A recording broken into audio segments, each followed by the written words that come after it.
याच संदर्भातली पुढची बातमी। कुर्ल्यात अपघातात 31 जण जखमी झालेत तर 5 जणांचा मृत्यू झाला। अपघातातील जखमींवर बाबा रुग्णालयात उपचार सुरू आहेत। कुर्ल्याचे आमदार मंगेश कुडाळकर यांनी जखमी आणि कुटुंबियांची रात्रीच जाऊन भेट घेतली आहे, तर मुख्यमंत्री सहाय्यता निधी कक्षाचे प्रमुख मंगेश चिवटे यांनी सुद्धा जखमी रुग्णांची भेट घेतली।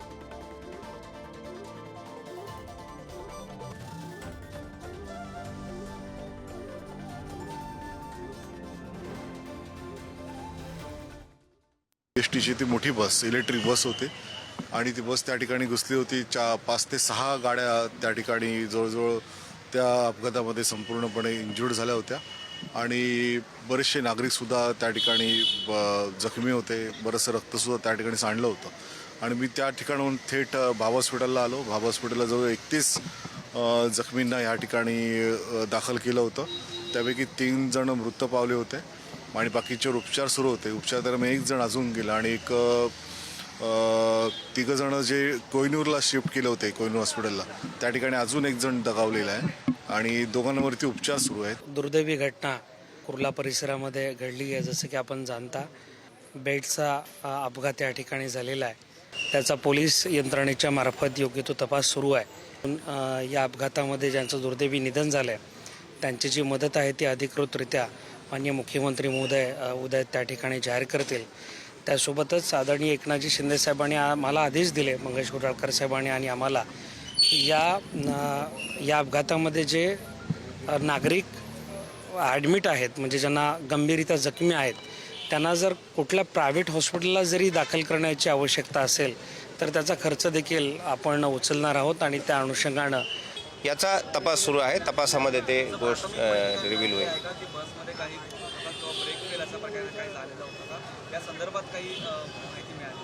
अद्यापपर्यंत त्याबाबतची काही माहिती मिळालेली नाही, मात्र तो तपासाचा भाग आहे। तपासामध्ये निश्चित आम्ही त्या गोष्टी रिव्हील करू। सर, बसमध्ये किती प्रवासी होते, त्याच्यातले काही जखमी वगैरे झालेले आहेत का प्रवासी? त्याच्याबद्दलची निश्चित माहिती माझ्याकडे नाही आहे। व्हाइट हाउस का जो बिल्डिंग है ना, वहाँ से बस ऑटो वाले पब्लिक को उड़ाते उड़ाते उड़ाते सीधा यहाँ घुसा और वहाँ पर जगह पे ही 2 से 3 बॉडी वहाँ पर जगह पे हो गई। यहाँ पर नीचे गिरी तो एक बॉडी यहाँ लेडीज़ की और एक बच्चा को जो हाथ पे लगा उसको बचा लिया गया, पब्लिक को बचा लिया गया। तो उधर से पब्लिक को उड़ाते कम से कम 8 से 9 पब्लिक तो वहीं पर ही, पता नहीं अब कितनी बची कितनी नहीं, क्योंकि वहाँ से फटाफट पब्लिक ने हेल्प करके ऑटो में लेके गई उन लोग को और वो लोग को जितनी जल्दी हो सके हॉस्पिटल में, बाबा हॉस्पिटल में पहुँचाया गया और फटाफट उन लोग को पब्लिक ने हेल्प करके सबको पहुँचाया गया। बाद में फिर ये सब प्रोसेस चालू हुआ है। आपले प्रतिनिधी धनंजय दळवी आपल्यासोबत जोडले गेलेले आहेत, त्यांच्याकडून अधिकचा तपशील जाणून घेऊया। धनंजय, खरं तर जवळपास 31 जण हे जखमी आहेत, उपचार सुरू आहेत असं समजतंय। जखमींची, उपचार सुरू असलेल्यांची प्रकृती आता कशी आहे आणि मंगेश कुडाळकर आणि मंगेश चिवटे यांनी पोलिसांशी काय बातचीत, डॉक्टरांशी काय बातचीत केली? डॉक्टरांना काही सूचना दिलेल्या आहेत का? विक्रांत, आपण जर पाहिलं तर ही जी दुर्घटना घडली ती अत्यंत दुर्दैवी घडली आणि सगळ्यात मोठा हा भीषण अपघात असा म्हणावा लागेल आणि त्यानं या अपघातामध्ये 31 जण जी आहेत ती जखमी झाली। या 31 जणांना जे आहे ते जवळील सरकारी बाबा रुग्णालयात सर्वप्रथम उपचारासाठी आणण्यात आलं। मी सध्या त्याच बाबा रुग्णालयाच्या बाहेर या परिसरामध्ये आहे आणि आपण जर पाहिलं तर या ठिकाणी रुग्णांवर सध्या उपचार सुरू असलेले आपल्याला पाहायला मिळतात आणि यामधले अनेक रुग्ण जे आहेत, जे क्रिटिकल होते, ज्यांना लवकरात लवकर तातडीने वैद्यकीय सुविधेची गरज होती, त्यांना या ठिकाणाहून हलवण्यात आलेलं आहे। इतर जे रुग्णालय आहे, खासगी असतील किंवा सरकारी असतील, अशा रुग्णालयांमध्ये या रुग्णांना रात्रीच हलवण्यात आलेलं आहे। मात्र जे किरकोळ जखमी आहेत त्यांच्यावर अजूनही उपचार सुरू आहेत। ते ऑब्झर्वेशन खाली जे आहे त्यांना या ठिकाणी रुग्णालयात ठेवण्यात आलेलं आहे। त्याचबरोबर आपण जर पाहिलं तर स्थानिक आमदार मंगेश कुडाळकर असतील आणि त्याचबरोबर मुख्यमंत्री सहायता कक्षाचे प्रमुख मंगेश चिवटे यांनी सुद्धा काल रात्री उशिरा या घटनास्थळी भेट दिली, रुग्णांच्या नातेवाईकांचं सांत्वन केलं, या ठिकाणी त्यांच्याशी संवाद साधला। जे जखमी रुग्ण आहेत त्यांच्या घरच्यांना लवकरात लवकर तातडीची हवी ती मदत दिली जाईल असं आश्वासन दिलं आणि त्याचबरोबर जे वैद्यकीय डॉक्टर आहेत या ठिकाणी रुग्णालयाचे प्रमुख त्यांच्याशी संवाद साधला। त्यांना सुद्धा सूचना दिल्या की जी मदत लागेल ती करावी, तुमच्याकडून होत नसेल तर सरकारी प्रशासनाच्या पातळीवर आणखी काही तुम्हाला मदत लागत असेल तर ती सुद्धा सरकार करेल। तशा पद्धतीचे पावलं वेळीच उचलू, मात्र लोकांचे जीव जे आहे, नागरिकांचे जीव जे आहेत, प्राण वाचले पाहिजेत आणि त्यासाठी निष्प्रभ तरी प्रयत्न जे आहेत ते करायचे आहेत असं सुद्धा या ठिकाणी सांगितलं. चर्चा झाली सगळी. त्यानंतर संबंधित जो बस चालक होता त्याला काल पोलिसांनी ताब्यात घेतलं. त्याच्यावर त्याचं मेडिकल जे आहे ते सुद्धा करण्यात आलं. त्यानंतर त्याला जे आहे ते अटक करण्यात आली. त्याच्यावर गुन्हा नोंदवण्यात आलेला आहे मनुष्यवधाचा.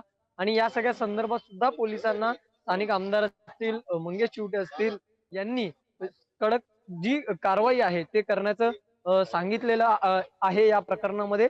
आणि जर पाहिलं तर या संपूर्ण प्रकरणात विक्रांत 5 जणांना आपला जीव गमवावा लागलेला आहे. त्यामुळे त्यांच्या कुटुंबावर जे आहे ते दुःखाचं डोंगर सध्या कोसळलेलं पाहायला मिळते. आणि अशातच आता मुख्यमंत्री देवेंद्र फडणवीस असतील ते सुद्धा त्यांच्याशी चर्चा करण्याची शक्यता आहे.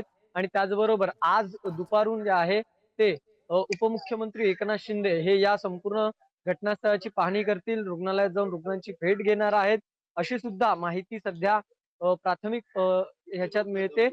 त्यामुळे आज जर आपण पाहिलं तर सध्या रुग्णांवर विविध रुग्णालयात म्हणजे कुर्ल्यातील सर्वात प्रथम जवळ असलेल्या सरकारी खान गफूर बाबा या रुग्णालयात उपचारासाठी आणलं. त्यानंतर अनेक जणांना जे आहे ते सायन रुग्णालय असेल, त्याचबरोबर जवळील सिटी हॉस्पिटल, कोहिनूर रुग्णालय अशा विविध ठिकाणी जे आहे ते त्यांना हलवण्यात आलं.